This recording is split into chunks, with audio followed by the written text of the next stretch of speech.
حضرت ابو موسیٰ اشعری جن کا نام عبداللہ بن قیس تھا، ان سے روایت ہے رضی اللہ تعالی عنہ سے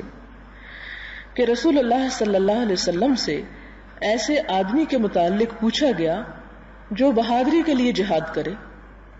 یا حمیت کے لیے غیرت میں آ کر جنگ کرے یا ریاکاری کے لیے دکھاوے کے لیے جنگ کرے، اس میں سے اللہ کے راستے میں کون سا ہے؟ بہادری کے لیے لڑنا یا غیرت کے جذبے یا جوش میں آ کر یا دکھاوے کے لیے؟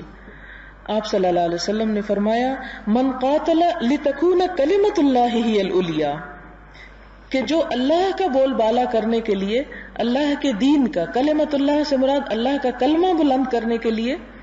جنگ کرتا ہے، فہو فی سبیل اللہ، تو وہ اللہ کے راستے میں شمار ہوگا۔ متفق علیہ کا مطلب ہے کہ یہ حدیث بخاری اور مسلم دونوں میں ہے اور دونوں کا اس پر اتفاق ہے کہ یہ صحیح ذرائع کے ساتھ حضور صلی اللہ علیہ وسلم سے ہی منقول ہے۔ بخاری کی پہلی جلد میں بھی ہے اور چھٹی جلد میں بھی ہے، اور اسی طرح مسلم کی حدیث نمبر 1904 اور 150 آپ دیکھ سکتے ہیں، اس میں موجود ہے، بخاری اور مسلم میں یہ حدیث۔ تو مراد یہ ہے کہ انسان جہاد جیسا کام، جنگ کرنے کا کام بھی اگر صرف اس لیے کرتا ہے کہ دنیا کی تاریخ میں اس کا نام لکھا جائے کہ فلاں بہت بہادر تھا، یا اس لیے کرتا ہے کہ اس کے اندر اپنے قوم کی یا اپنے قبیلے کی یا اپنے وطن کی ایک صرف حمیت تھی، ایک غیرت تھی، ایک جذبہ تھا، یا اس کی محبت تھی اور اس کو بلند کرنے کے لیے کہ میرے قبیلے کا نام بلند ہو، کیا وہ فلاں قبیلے کا شخص جو ہے وہ بہت اس نے بڑے بڑے کارنامے کیے، یا فلاں علاقے یا فلاں قوم یا فلاں ملک کا شخص ایسا تھا، تو وہ بھی خدا کے ہاں جہاد شمار نہیں ہوتا۔ اور اسی طرح ریاکاری یعنی کوئی بھی اور ایسا مقصد دکھاوے کا کہ جس میں انسان کی نیت کچھ بھی ہو، کسی طرح بھی شہرت پانے کی، فرمایا کہ ان میں سے کوئی بھی اللہ کی راہ میں نہیں ہے۔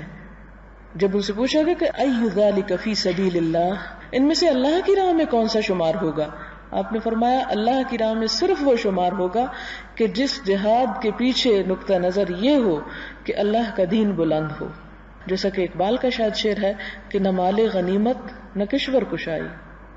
شہادت ہے مطلوب و مقصود مومن، کہ مال غنیمت کے لیے بھی نہیں مومن لڑتا اور نہ کشور کشائی کے فلاں جگہ اور فلاں جگہ ہمارے جھنڈے لہرانے لگے، بلکہ وہ کس لیے جنگ کرتا ہے؟ شہادت ہے مطلوب و مقصود مومن، کہ شہادت، اور شہادت کا لفظی مطلب ہوتا ہے گواہی۔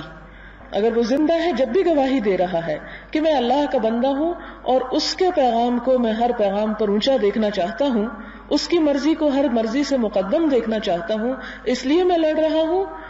اور اگر زندہ نہیں بھی رہتا، اس کی جان بھی چلی جاتی ہے تو بھی وہ نہیں مرتا، تو وہ اسے شہادت نصیب ہوتی ہے، وہ موت نہیں کہلاتی، وہ شہادت کہلاتی ہے۔ تو ایک بندہ مومن کا